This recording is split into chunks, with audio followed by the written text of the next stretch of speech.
This is the Haval H2, a car that brings back fond memories as it was one of the first Chinese automobiles I had ever driven that truly impressed me. Of course, that was way back in 2016, but fast forward 4 years and the H2 is back with a mild facelift and a few new features. So let's jump right into it and see if it still has what it takes to be better than the more expensive Hyundai Creta, Honda HR-V and Renault Duster. Now, styling is and always has been a very subjective topic, but my personal opinion is that the Haval H2 looks much better than its Japanese, Korean and French rivals. The designers have stuck to a very traditional approach, but it does not look old or boring, not one bit. In fact, the attention to detail is quite impeccable. The LED headlights and hexagonal grille have taken inspiration from its bigger brother, the H6, which we reviewed and whose video you can watch by clicking on the pop-out banner in the top right corner. Then there's LED daytime running lights, a bold bumper guard, 18-inch alloy wheels, chrome around the window lining, and not to forget the neat Haval badge on the C-pillar.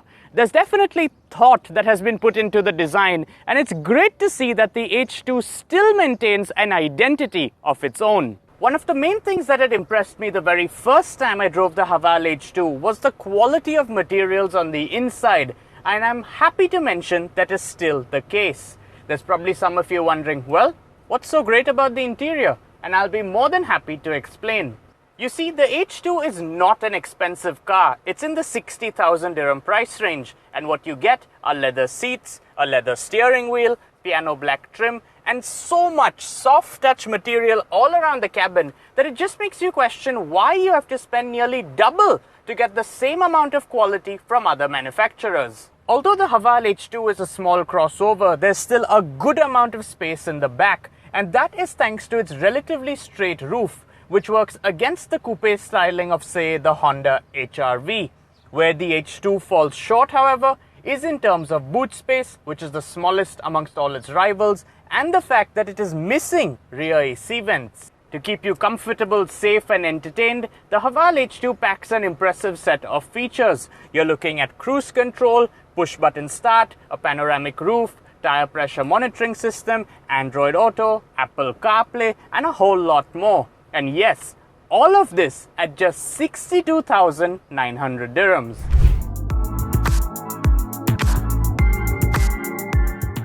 Powering the Haval H2 is a 1.5-litre turbocharged 4-cylinder petrol engine that produces 148 horsepower and 210 Newton-meters of torque. It is mated to a 6-speed automatic transmission and comes with 3 drive modes: Eco, Standard and Snow. When starting from a stop and mashing your foot to the accelerator pedal, there is a noticeable amount of turbo lag. But that can be forgiven because this isn't the car you want to drive very sportily. What is worth noting is that since the Haval H2 is front-wheel drive, it will not take you very far off-road, something that the 4-wheel drive version of the Duster can offer if you're looking for something like that. In the city, the H2 is relatively easy to drive thanks to its light steering wheel, electric parking brake and auto hold.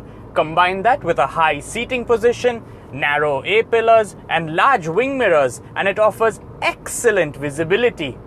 At 62,900 dirhams, the refreshed Haval H2 looks better, is built better, and offers a lot more than all of its mainstream rivals. But since it's a relatively new brand in the market, many of you may not be willing to buy into it yet.